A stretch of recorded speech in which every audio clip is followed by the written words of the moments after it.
ولمّا سألتها ليه جوّزتيه، قالت لي إنها قالت يمكن يتحمّل المسؤولية لمّا يتجوّز، وأنا كنت الضحية. هاي، عاملين ايه يا احلى واجمل ناس في الدنيا؟ وحشتوني من القصة اللي فاتت، والنهاردة كاتبالكم قصة جديدة.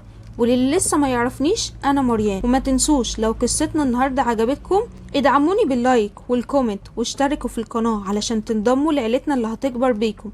ويلا نبدأ في قصة النهاردة. خلّوني أعرّفكم أنا مين. أنا اسمي شهد، عندي 22 سَنة، لسه متخرّجة السنة دي من آداب تاريخ، وأنا أكبر إخواتي، ومعايا 4 بنات غيري وولد، أخ أصغر منّي. والدي موظّف ويا دوب مرتّبه بيكفّينا بالعافية بسبب عددنا، لإن والدي كان عايز يجيب الولد اللي هيشيل اسمه، فجاب قبله 5 بنات. وأنا قُلت هاتخرّج واشتغل بشهادتي علشان أقدر أساعد أبويا، لكن القدر كان ليه رأي تاني. باقول لك يا واد يا علي، عايزين نجوّزك بقى. يا ماما يا ريت، بس انت عارفة الظروف وانا مش جاهز. مين هتوافق عليا بس؟ لأ، ما أنا عارفة اللي تقبل ظروفك وموافقة تعيش أي عيشة. ايه ده بجد يا ماما؟ دي مين ديت؟ عارف أم محمد جارتنا، عندها بنتها شهد لسه متخرجة من الجامعة السنة دي، والبنت محترمة ومؤدبة جدا. ايه رأيك؟ وهي هتوافق يعني يا ماما؟ يا ابني الناس غلابة والبنت عايزة تعيش. خلاص يا ماما، نروح نزورهم ونشوف. والعريس جه هو ومامته، وكانت القعدة التعارف بيني وبينه. احنا من غير مقدمات كده يا حاج كنا عايزين شهد العلي. طب يا ام علي، مش لما الاولاد يتعرفوا على بعض الاول؟ يا ابو محمد، ده احنا 10 سنين واحنا عارفينكم وانتم كمان عارفيننا. ايوه يا ستي، بس دي جوازة مش جيرة. هما يقعدوا مع بعض الاول يتعرفوا، واللي فيه الخير يقدموا ربنا. ماشي يا حاج، اللي تشوفه، نتفق ويخرجوا مع بعض اي وقت. لا يا ام علي، احنا هنسيبهم هنا واحنا نطلع الصالة ويتكلموا.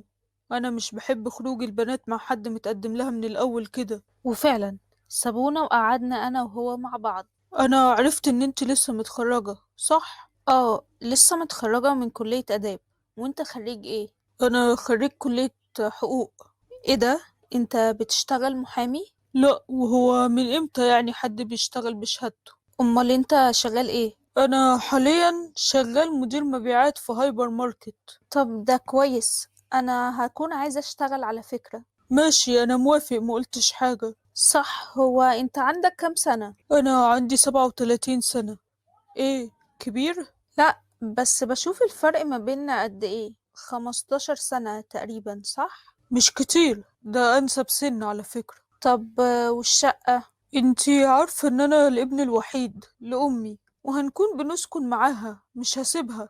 وكمان تكوني قريبة من اهلك. تمام. وفي الوقت ده دخل بابايا علشان يخلص القعدة، وعلي ومامته استأذنوا علشان يمشوا، وبعدها بابا جه وسألني. ها يا شهد، ايه رأيك؟ مش عارفة يا بابا، بس هو أكبر مني بكتير. ولا كبير ولا حاجة يا شهد، يا بنتي خليني أفرح بيكي. انا شايفهم ناس محترمين يا بنتي، ودول جيراننا من زمان، عمرنا ما سمعنا عنهم اي حاجة.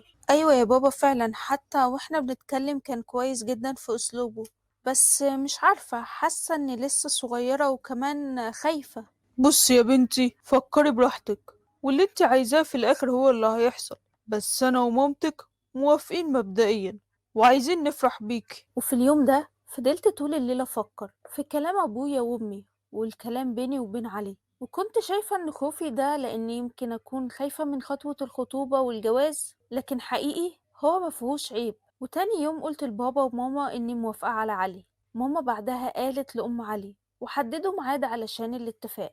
وما كانش في الاتفاق حاجة مميزة، هو بس هيجيب لي دبلة وهنجيب أوضة نوم جديدة بس، وهنعيش على عفش مامته القديم لأن الظروف ما تسمحش، وعلى القد قوي. وكمان أنا ما كنتش عايزة أتقل على بابا وماما، وكمان كنت عايزة أفضي مكان في بيت أبويا لإخواتي وأخفف الحمل من عليه. واللي ساعد في كده إن علي هيعيشنا في شقة مامته وما تدققناش على العفش، علشان أبويا مش هيقدر يجيب لي عفش، هو كفاية عليه الجهاز اللي يدوب هيكون على القد قوي. وفعلا بسرعة اتخطبت أنا وعلي، ولقيته بيعجل في الجوازة، وأوضة النوم جابها بسيطة جدا، وخلال 3 شهور كنا أنا وعلي متجوزين، والحياة في الأول كانت عادية لحد أول مشكلة بسيطة ظهرت. علي، أنا كنت عايزة أقولك على حاجة. خير يا شهد؟ أنا كنت بفكر أقدم على الشغل في المدرسة اللي جنبنا وأشتغل فيها من أول السنة، إيه رأيك؟ حلو جدا، اهو حتى تشغلي وقتك بدل القعدة. ما أنا قلت كده. أنا كنت عايزة أسألك على حاجة، صح؟ اسألي يا شهد. هو أنت بطلت تنزل الشغل؟ ايوه، انا سبته اصلا. إيه؟ ليه كده يا علي؟ ده كان يدوب ممشينا بالعافية.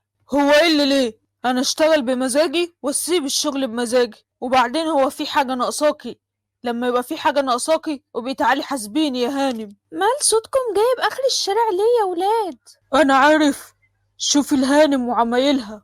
في ايه يا شهد؟ ايه اللي حصل؟ صدقيني ما عملتش حاجة يا طنط، انا بس كنت بسأله انت سبت الشغل ولا ايه، لقيته فتح فيا وقعد يزعق ويتخانق معايا زي ما حضرتك شفت كده. هو ساب الشغل تاني؟ مش عارفة يا طنط. ايه ده، هو ساب الشغل قبل كده؟ يا بنتي ده ما بيكملش في اي شغل اسبوعين على بعض.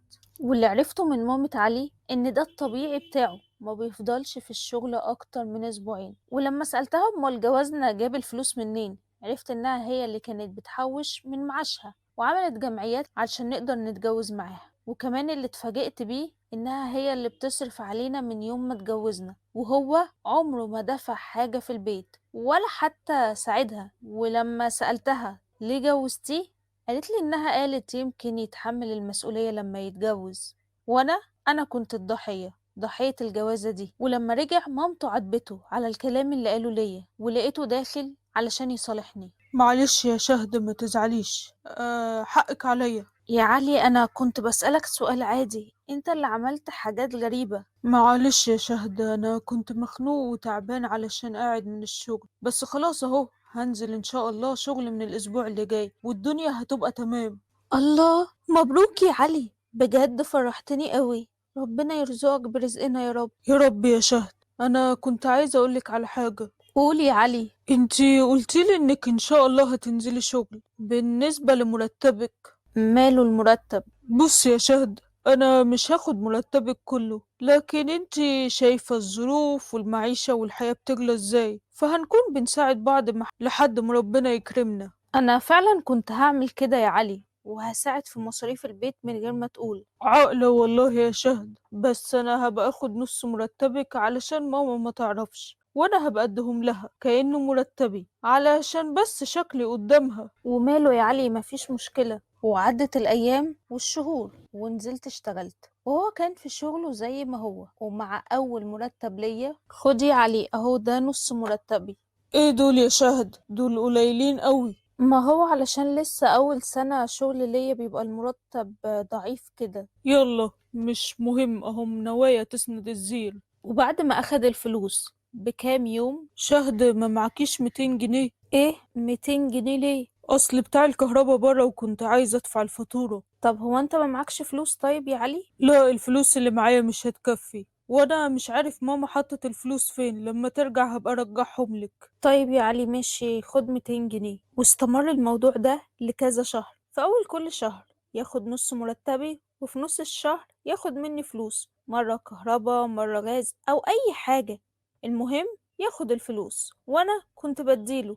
علي أنا كنت بفكر أدي دروس. يا ريت يا شهد، الفلوس مش مكفية خالص، وانت مرتبك يا دوب بيمشي الدنيا بالعافية. يا علي، وانا كمان ما بلاقيش مصاريف ليا خالص في اخر الشهر. وفعلا بدأت أدي الدروس، وبقيت اطلع من الصبح بدري علشان المدرسة وارجع بالليل خالص بسبب الدروس. وزي العادة اغلب مرتبي بيروح لعلي. لا مش مرتبي وبس، ده كمان فلوس الدروس. وفي يوم كنت اجازة وقاعدة انا ومامة علي لوحدنا. شهد يا بنتي، انا كنت عايزة اقولك على حاجة. اكيد طبعا يا طنط، اتفضلي. انا عارفة ان انا المفروض ما اقولكيش حاجة زي دي، لكن اعذريني يا بنتي. خير يا طنط، حضرتك قلقتيني. يعني بصي، لو تقدري تساعدي من مرتبك في البيت يبقى كتر خيرك يا بنتي.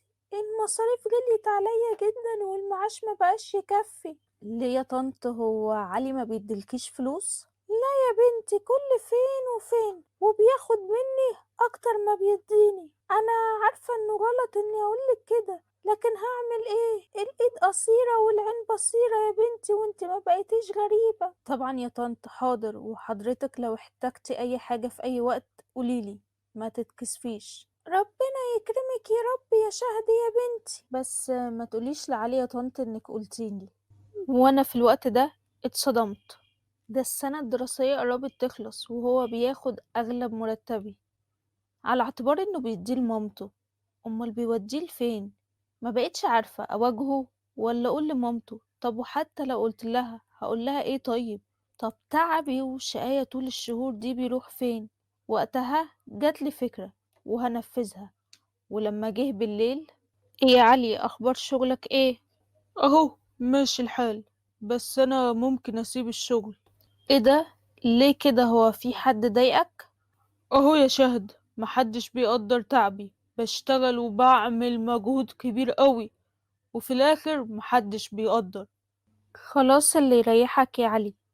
اه صح، بقولك انا كنت بفكر اني بعد كده نريح طنط، وانا جاية من الشغل ابقى اجيب الخضار وكل حاجة اللي البيت يحتاجها، وانت ابقى اكلمها قول لها معاش هيكون ليها، واننا هنشيل كل حاجة بدل ما هي تعبانة كل يوم كده، وانا ابقى ما امسك مصروف البيت واهو تستريح. كفاية تعب قوي لحد كده. ايه؟ لا. هي فكرة حلوة قوي يا شهد، بس ماما هتزعل، ممكن تقول اننا مخونينها ولا حاجة. لا ازاي؟ طبعا مخونينها، احنا هنريحها وكمان هي معاشها هيفضل معاها. انت بس جرب وشوف كده، وحتى انا ممكن اكلمها، احنا ستات زي بعض وانا هقدر اقنعها. ايه؟ لا طبعا، اوعي تكلميها انت يا شهد، انا هبقى اكلمها ان شاء الله. ان شاء الله يا علي، تصبح على خير. في اليوم ده انا عملت نفسي نايمة، لكن عقلي كان صاحي على فلوسي وتعبي.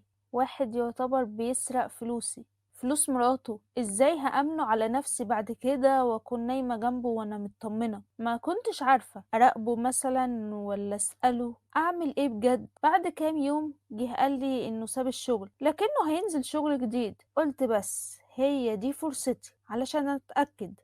ورحت مكان شغله القديم وسألت عليه، قلت أكيد هيقولولي إني ساب الشغل ومشي. لكن المفاجأة لما قالولي إن محدش اشتغل معاهم بالاسم ده أصلا. رحت مكان شغله الجديد وقلت لو لقيته هقوله كنت بدي درس قريب منك وقلت أعدي عليك علشان أسلم عليك، لكن برضو كان الرد إن مفيش حد شغال معاهم بالاسم ده. وشكوكي فيه بدأت تزيد أكتر وأكتر. أقول لمامته ولا أعمل إيه؟ وفي يوم وانا ومامته قاعدين: طنط كنت عايزة اسألك على حاجة. قولي يا شهد. هو علي بيرجع من الشغل امتى؟ اصل انا عايزة اعمل له مفاجأة واجي قبله، وانت عارفة ان انا باجي متأخر فمش عارفة مواعيد شغله بالظبط. شغل ايه يا بنتي؟ هو انت ما تعرفيش ان بقاله شهرين مش شغال؟ شهرين ازاي؟ ده قايل لي انه بينزل شغل وان هو ساب شغل القديم ولسه نازل واحد جديد. امال بيروح فين؟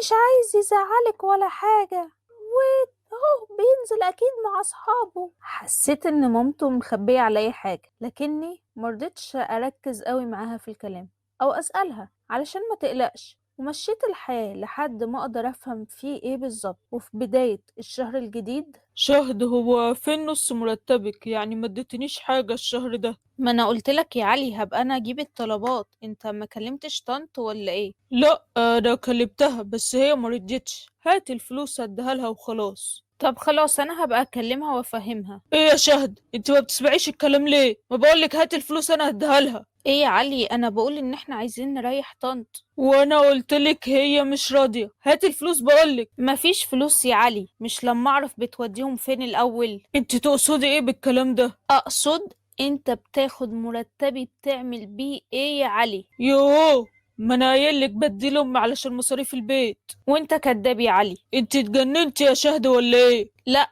انا فهمت وعرفت انت بتاخد مرتبي ليه. بتاخده علشان تصرفه على ده. شفت اني فهمت. بتاخد تعبي وشقاية تصرفه على ايه؟ ويا عالم بتصرف على ايه وتشتري ايه تاني يا علي؟ انا اعمل اللي انا عايزه يا شهد، مش تحمدي ربنا إن رضيت أخد واحدة زيك لا شكل ولا ريحة؟ لولايا كان زمانك بايرة أو استفاد منك ومن وراكي بأي حاجة. تقصد تعيش على شقة واحدة ست يا علي؟ لا، ده انت زودتها قوي وعايزة تتربي. علي، انت بتعمل ايه؟ واللي انا سمعته ده صح؟ يا ماما يا ماما، دي كدابة وعايزة تتربى، سيبيني ربيها، ما تربتش عند أهلها. اطلع بره يا علي، انا سمعت كل حاجة. احنا ما بناخدش بنات الناس علشان نهينهم وناخد فلوسهم. اطلع بره يا علي، اطلع بره، دي اخرة تربيتي فيك، بره. وبعد كل ده سبت البيت ومشيت. اكيد رحت عند بيت اهلي، بس المرة دي انا راجعة وانا مقررة ان انا مش راجعة لعلي ده تاني ابدا. كنت حاسة ان انا عايشة في كابوس او بتفرج على فيلم او مسرحية، بس مش انا البطلة بتاعتها. ولما اتطلقت كنت قوية بوظيفتي وشغلانتي وبالمرتب اللي معايا،